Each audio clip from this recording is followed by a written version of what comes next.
On a souhaité faire une conférence de presse. C'est bien que la presse soit là parce qu'on a besoin d'être entendu, pas faire ce qu'on a vu encore aujourd'hui, un article sur un journal où j'ai même pas été interviewé et on me prête des paroles. C'est quand même un peu embêtant. Qu'est-ce qui se passe cette année sur les Champs-Élysées? Qu'est-ce qui s'est passé? Il faut qu'on vous l'explique, on a des documents pour ceux qui voudront bien les prendre. La mairie de Paris nous a fait un contrat de 6 années pour le marché de Noël. Au vu de quoi? Au vu de 4 années précédentes où ça s'était très bien passé. Où à chaque fois on avait les félicitations des élus du secteur et du maire de Paris avant, M. Delanoë, et de la maire de Paris.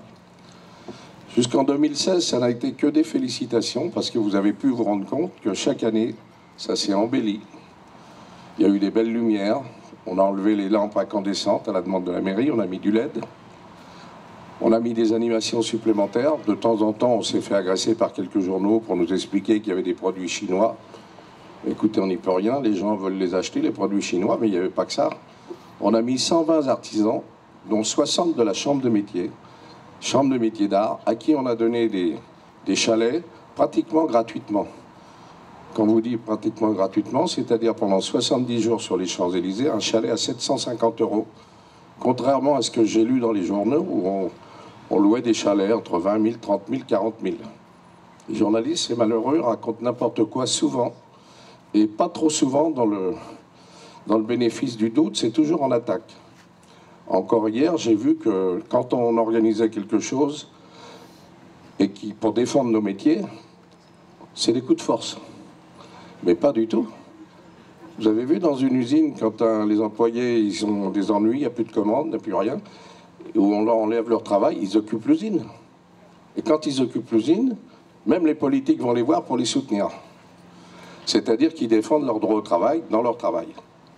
Les forains, quand ils sont supprimés quelque part et qu'ils veulent revendiquer, ben ils viennent sur leur lieu de travail pour revendiquer.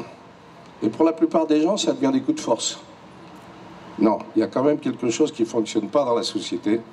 Ça serait bien que même les médias, vous disiez de temps en temps la vérité. C'est tout simple. On a des contrats avec la mairie de Paris. J'ai vu dans la presse que beaucoup parlent du contrat sans le connaître. Ceux qui les voudront, ils sont là. J'ai fait des copies du contrat que la ville nous a fait pour 6 ans, en 2014 jusqu'en 2020. Ça a donné quoi ce contrat? Ça a donné des gros investissements. Il y a beaucoup parmi les commerçants qui ont fait pas mal d'investissements parce qu'un contrat de 6 ans a permis de faire des investissements. Et qu'est-ce qui s'est passé il y a 3 mois? On avait d'un seul coup quelques élus à Paris qui ont décidé l'arrêt du marché de Noël. Pourquoi? Moi, j'attends toujours la raison. On nous a dit pas assez de qualité. Curieux, parce que quand les élus venaient ici, ils trouvaient que c'était le plus beau.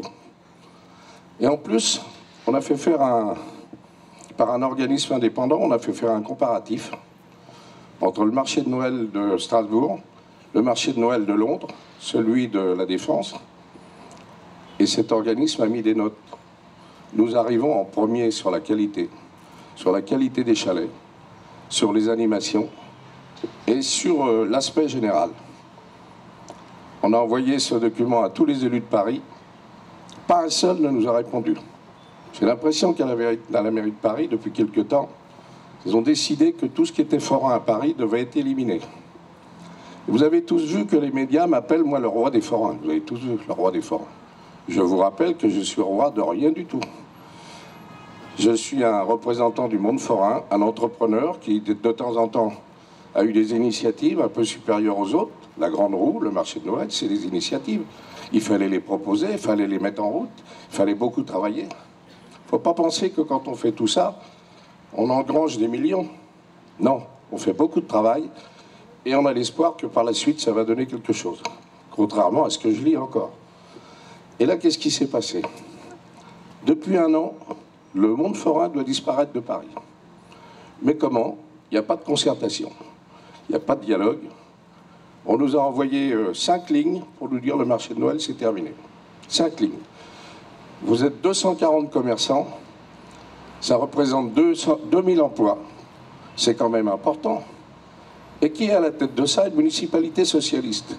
Moi, je croyais que les socialistes faisaient du social. Eh bien non. Ils ont décidé, 5 lignes, on vous supprime, 2000 emplois. Et on supprime les engagements, et on nous dit, faites-nous des procédures et demandez des indemnités. On ne veut pas d'indemnités. C'est vrai qu'on a déposé une procédure contre la ville. C'est vrai qu'on va essayer de la gagner. Mais j'aimerais bien que les autorités nous comprennent aussi. Donc nous avons rendez-vous demain avec le préfet de police pour information, avec M. Delpech, préfet de police de Paris, que je n'avais pas encore rencontré, que les syndicats n'ont pas encore rencontré. Donc on a rendez-vous avec lui demain. On va vous dire en gros ce qu'on va lui proposer, puis après on fera un petit épilogue sur le monde forain et son avenir à Paris. On va proposer au préfet de police de bien étudier le dossier, c'est-à-dire pas faire n'importe quoi comme ils ont fait avant-hier. Nous avons un contrat dûment signé par la ville pour 6 années. Si ils veulent le rompre, il faut utiliser les clauses qui sont marquées dans ce contrat. C'est pas parce que 5-6 guignols se sont rencontrés, ils ont voté à main levée entre eux, surtout des gens qui depuis 20 ans ne veulent pas voir de forain à Paris, ceux-là. Ils ont tous un conflit d'intérêts dans leur déontologie. Je vais vous apprendre peut-être quelque chose. Quand vous êtes un élu, vous n'avez pas le droit de participer à un vote si un jour vous avez eu un problème avec quelqu'un. Les 5 qui ont participé au vote, les chefs de groupe, ils ont tous eu des problèmes avec les forains, un jour dans leur vie. Donc on a saisi la commission de déontologie. La maire nous a répondu parce que c'est des magistrats qui vont traiter ça. Et on va faire demander à tous ces gens-là pourquoi ils ont voté alors qu'ils avaient des problèmes avec le monde forain avant. Tout ça pour vous dire qu'on est dans le droit, on est dans la justice. Contrairement à ce que je lis, on arriverait toujours à faire des coups de force. Non, on a une autorisation. On va demander au préfet de bien vouloir la regarder. On veut la justification de notre autorisation. Nous avons fait des investissements sur 6 années. On n'a fait que 2 ans. On entend rester les 4 années qui vont suivre. Et puis si la mairie n'est pas contente, elle n'a qu'à nous intenter un procès pour renverser le débat. Le préfet doit nous laisser nous installer. Et ensuite, la mairie a qu'à s'adresser à la justice. Et comme nous, on s'y est déjà adressé, eh bien, on verra que ce que décideront les juges. Et en fonction des décisions de justice, on s'en accommodera. Mais là, ce qu'on est en train de nous faire, on essaye de nous faire passer pour des gangsters, alors que les gangsters, ils sont à la mairie de Paris. Tous. Ils n'ont pas de parole. La maire de Paris, elle est venue pendant des années nous féliciter, ici, sur place. On a fait un document de presse, vous verrez ce qu'elle a dit à chaque fois à la télévision, jusqu'en 2016. Est-ce qu'il n'y aurait pas une liaison avec autre chose? En ce moment, il se passe quoi à Paris? Curieusement, les journaux n'en parlent pas. Vous avez un monsieur qui va devenir le roi des forains. Moi, vous m'avez tous affublé la presse du nom de roi des forains. Le roi des forains, vous vous rendez compte? Il n'y a pas de roi chez les forains. Les forains sont tous des entrepreneurs. Ils sont chacun des auto-entrepreneurs. Ils ont leurs entreprises et ils n'ont pas besoin de roi. Mais on m'a affublé de ce titre. Mais le nouveau roi déclaré par la ville, c'est M. Bernard Arnault. Et pourquoi? C'est la première fortune de France, c'est normal, il est légalisé par son argent. Et la mairie lui a donné un accord de 25 ans pour 20 hectares dans le bois de Boulogne pour faire un parc d'attractions. C'est-à-dire qu'il va devenir le numéro 1 des forains de Paris. C'était marqué dans son propre journal, parce que le Parisien appartient à M. Bernard Arnault. Il n'y a pas que ce journal-là, il y en a d'autres. Donc ces gens-là font ce qu'ils veulent. Et pendant ce temps-là, on élimine le monde forain. Le marché de Noël, c'est à l'initiative des forains, on l'élimine. La fête de la Bastille, là, qui doit avoir lieu au mois de décembre, et qui est une fête ancestrale à Paris, les forains ont reçu 3 lignes. Votre événement n'est plus souhaité.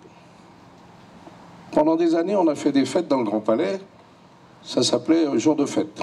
Les forains étaient dans le Grand Palais tous les hivers au moment de Noël. La ville, par une astuce, cette année, a fait chasser les forains. Ça ne vous intéresse pas. Je ne vois pas de journaliste faire une ligne là-dessus. On ne va pas voir la maire de Paris pour lui demander pourquoi. On ne va pas voir Madame Hubac. Madame Hubac est l'ancienne secrétaire adjointe, vous savez, c'est tout un monde qui vit ensemble, de l'Élysée. Comme l'Élysée, elle est partie, on l'a mis là pour 9 ans. C'est la nouvelle commandante du Grand Palais. Elle est très gentille, elle adore les forains. Mais elle nous a expliqué qu'on ne peut plus s'installer, parce que la mairie de Paris va faire un spectacle. Et voilà. Le tour est joué. Pour cet hiver, on supprime tous les forains. Et vous pensez que les forains vont se laisser faire? Alors c'est vrai. Qu'est-ce qu'ils vont faire? Eh bien, ils vont occuper leur lieu de travail comme les ouvriers occupent leur lieu de travail. Et malheureusement, peut-être que la presse va encore dire, ils font des coups de force. Mais non. Ils revendiquent pour leur travail, tout simplement. Donc c'est ça que j'aimerais bien que la presse comprenne un bon coup. C'est pas parce qu'on est forain qu'on est des gangsters, on est des gens comme vous. On travaille, on pense, on a des familles, on pense à notre avenir. Et moi je suis surpris que personne ne s'interroge sur le fait que la mairie va dédaigner 700 000 € de loyer qu'elle touchait chaque année ici. Elle n'a rien prévu, mais elle ne veut pas des 700 000 €. Et pourquoi? Il y avait 15 millions de visiteurs l'année dernière au marché de Noël. On les prend tous pour des cons. Ils vont aller où, ces visiteurs? Ils nous estimaient. Ils trouvaient que c'était bien ce qu'on faisait. Et d'un seul coup, 3 lignes, c'est éliminé. Et moi, je vois des articles. Campion, il va faire des coups de force. Mais qu'est-ce que c'est que ces histoires? Soutenez-nous plutôt. Qu'est-ce qu'on a fait à la société? Rien. On fait de l'animation. On a un métier qui est respecté de la population, puisque dans toute la France, le métier forain est respecté. On nous aime bien partout. On aimerait bien que les politiques fassent pareil. Alors, ils nous aiment au moment des élections. Vous avez remarqué que chaque fois qu'il y a une élection, ils courent tous dans les marchés, serrer les mains. Dès qu'ils sont élus, ils n'y retournent plus jamais. Ben, ils nous font pareil à nous. Quand il y a des élections, ils viennent voir les forains. La maire de Paris, c'est ce qu'elle a fait. Avant d'être maire, elle faisait toutes les inaugurations de cette foraine, elle nous faisait la bise à tout le monde. Vraiment, c'était une enchanteresse. Sauf que dès cette année, elle a décidé de ne plus nous parler. Pourquoi? Qu'est-ce qui se passe en dessous? Qu'est-ce qu'il y a en dessous? Et c'est au bénéfice et au profit de qui? On va voir. Peut-être que l'avenir va nous le donner. Mais moi, j'ai déjà des indications, je viens de vous les donner. La signature en catimini de 25 ans du Bois de Boulogne. Le Bois de Boulogne, c'était un espace privé, on va dire, de qualité. Et on donne ça à M. Arnaud. Pourquoi? Et il fait un parc d'attractions. Personne ne l'a su. C'est lui qui l'indique dans son propre journal. Je vous donne la relation de son journal. C'est le 22 août, dans le Parisien de Paris. Vous avez une page entière où c'est indiqué qu'il va faire un parc d'attractions à Paris. Et ça va devenir le numéro 1 des forains. Donc M. Arnaud, qui est déjà dans les parfums, dans la mode, dans les hôtels, dans les restaurants, veut devenir forain. Alors il est vrai que quand on analyse ça, on comprend un peu pourquoi on a beaucoup d'ennuis. Séparément les uns des autres. On exclut une fête, on exclut un truc. Bah, on dégage le terrain de M. Arnaud. Et peut-être que la maire de Paris n'est pas sûre d'être élue. Parce qu'ils ne sont jamais sûrs d'être élus. Mais quand on fait des avantages à des riches, on prépare une niche. Regardez, pour exemple, vous avez Mme Chirac qui est à la direction du groupe LVMH. Vous pensez qu'elle a des compétences pour être là-haut? Je pense que c'est une passerelle pour les autorités. Le numéro 2, c'est M. Bazir. Pour ceux qui ne le connaissent pas, directeur de cabinet de M. Balladur quand il était Premier ministre. C'est pas mal comme passerelle. Vous savez, il connaît tout le monde. Numéro 3, M. Jamet, député maire, conseiller de M. Hollande. Et alors, ça va bien. Et pour clore, vous avez la compagne de M. Hamon, là, celui qui voulait donner de l'argent à tout le monde, un petit pour soif. Sa femme allait à la direction, elle est cadre, elle touche quelques milliers d'euros par mois, et c'est elle qui a fait le contrat pour M. Arnaud dans le Bois de Boulogne. Donc tous ces gens-là, j'appelle ça des passerelles. Ce n'est pas des gens qui bossent, c'est des gens qu'on embauche pour faire de la magouille. Et pendant ce temps-là, on continue de faire le lit de ces gens-là. Alors peut-être que Mme Hidalgo a préparé sa chute. Elle se voit peut-être à la place de Mme Chirac. Parce qu'on touche beaucoup d'argent dans ces groupes. M. Arnaud, c'est le milliardaire numéro 1 de France. Et 7e ou 8e fortune du monde. C'est pas mal quand même. Donc quand on regarde cette vie sociale que nous on vit, on la vit sur le terrain, on regarde ce qui se passe, c'est pas joli, joli. Nous, ce qu'on va faire, demain on a rendez-vous avec le préfet de police. On va lui proposer de nous laisser nous installer. Et que si la mairie doit nous faire un recours, qu'elle s'adresse à la justice. Nous, avec le contrat que nous avons, nous voulons nous installer.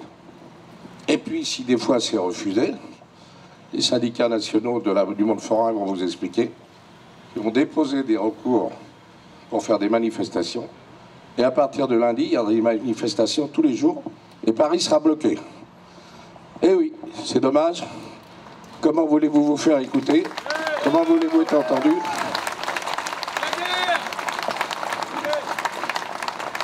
Vous qui êtes là, vous représentez 2000 emplois. Vous avez vu qu'ils ont, avec une ligne, ils ont tout barriéré. Et vous avez vu qu'avant-hier soir, pour les quelques-uns qui ont voulu quand même arriver pour mettre leur chalet, leur stand, vous vous battez pour quoi? Pour votre travail, pas pour autre chose. Vous venez pas agresser les gens, vous venez pour apporter du plaisir. Et vous avez eu quelques centaines, voire des milliers de policiers distribués à Paris et tout autour de Paris pour vous empêcher de travailler. Bon, bah, moi je serais Daesh, je serais content. Hein. Ils sont tranquilles pendant ce temps-là. Nous, les forains qui veulent bosser, on leur met des centaines de policiers en dehors de Paris et dans Paris, pour pas qu'ils arrivent, avec des grues, des bulldozers, enfin tout ça c'est planqué à droite à gauche. Pendant ce temps-là, vous aurez les petits copains là qui font la société nouvelle. Eux, ils sont tranquilles. Vous croyez pas qu'il y en a marre de tout ça là? Qu'est-ce que c'est que ce cinéma? Qu'est-ce que c'est que ces politiques qui nous racontent la messe tous les matins pour mieux nous baiser? Parce que nous, on ne veut pas se faire baiser. On a un contrat, on entend le faire respecter. Nous, on considère qu'aujourd'hui, on est dans la légalité et on nous oblige à ne pas être dans la légalité. Il faudrait peut-être comprendre que les gens qui nous forcent à ça, quel est leur intérêt? Moi, j'aimerais bien qu'on demande à la maire de Paris pourquoi vous refusez les 700 000 € de loyer sur un espace, on appelle ça la plus belle avenue du monde, vous voyez, vous avez qu'à la regarder. Tous les trottoirs, nous les avons réparés, nous, en 2008. Si vous pouvez marcher sérieusement sur toute cette allée-là, la ville de Paris n'a jamais fait aucun travaux d'aménagement. Nous avons aménagé les trottoirs, nous, en 2008, pour que le public puisse marcher au sec. En 2010, nous avons demandé à faire mettre l'eau potable. On appelle ça la plus belle avenue du monde, le cinéma continue. Mais avant 2010, les touristes et vos enfants, ils buvaient de l'eau de la Seine ici. Donc depuis le marché de Noël, ça permet... Il y a l'électricité. La ville de Paris n'a pas voulu mettre à l'époque l'électricité. Nous avons été forcés de mettre l'électricité nous-mêmes en payant. Donc les postes nous appartiennent. C'est un peu ubuesque. Parce que quand la ville a besoin d'électricité pour un événement, ils nous demandent l'autorisation. Parce que nous sommes propriétaires des postes, nous les avons payés. Cette situation ubuesque de nous expliquer sans arrêt que c'est la plus belle avenue du monde, moi je dirais que c'est, quand on est arrivé, c'était un beau tas de boue qu'on a un peu aménagé, amélioré, sensiblement, mais on a fait venir 15 millions de visiteurs sur ce lieu chaque année. Ce n'est pas des chiffres que nous on a donnés, c'est des chiffres de la préfecture de police de l'an dernier, enseignez-vous. Donc, s'il y a des milliers d'enfants qui venaient voir le Père Noël, qui venaient voir les animations gratuites, c'est le seul marché de Noël où il y a autant d'animations gratuites. Eh bien non, on vient nous expliquer que c'est fini. Il n'y a pas de qualité, on n'en veut plus. Et on ne veut plus de l'argent.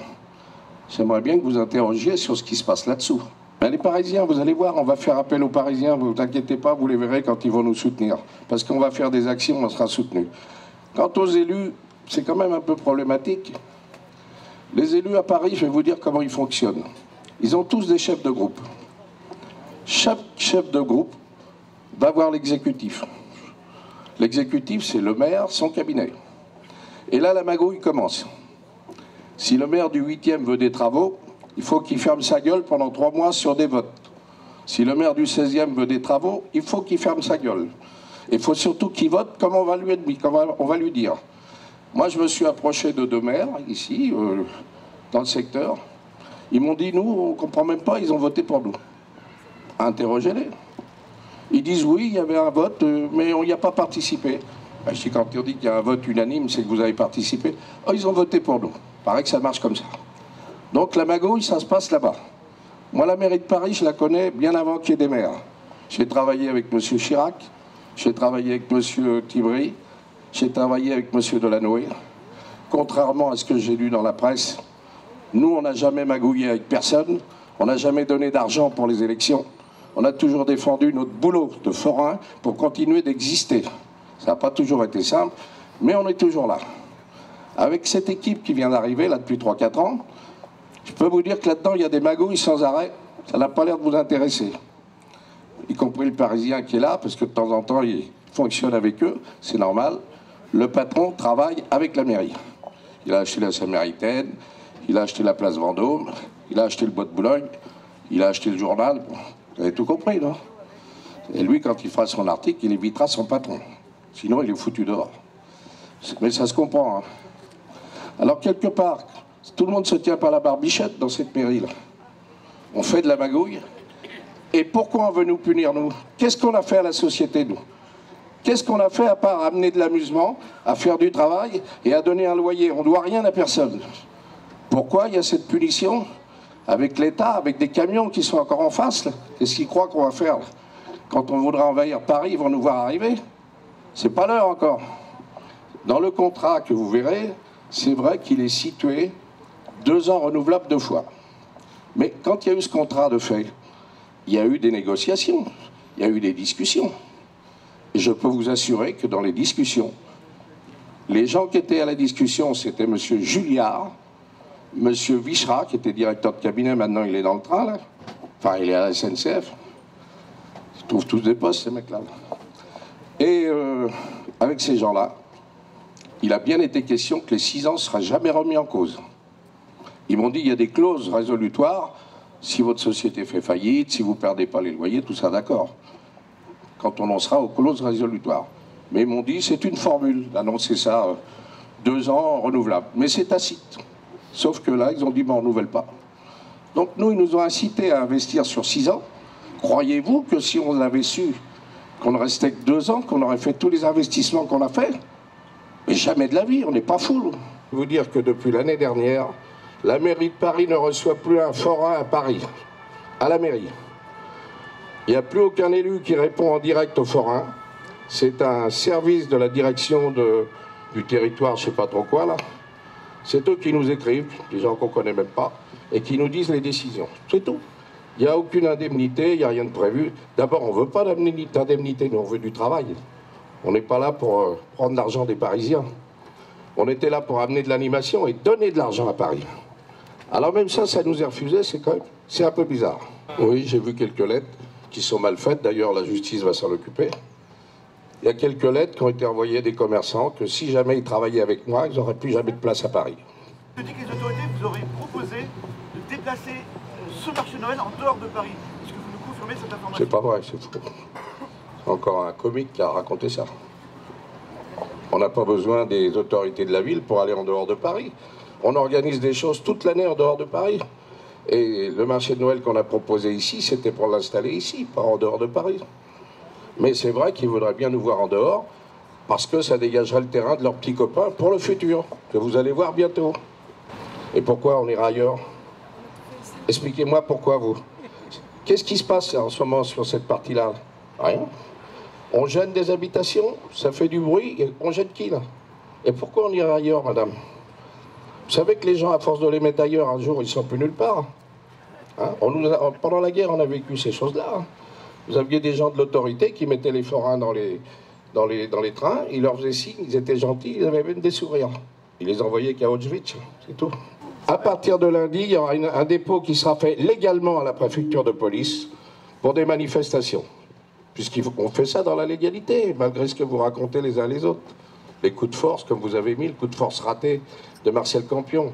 Téléphonez-moi avant de m'écrire n'importe quoi. Je sais que ça vous fait plaisir. Mais au moins, vous avez fait plaisir à votre patron. Les préavis seront déposés demain soir en fonction du rendez-vous. En fonction du rendez-vous avec le préfet de police. On demande au préfet de police demain la légalité et la vérification de nos droits. Et que si la mairie veut nous attaquer, qu'elle s'adresse à la justice. Tandis que là, on nous met dans une position inverse. On nous empêche d'arriver parce qu'on dit le contrat, 3 fois 2 ans, 2 fois 2 ans.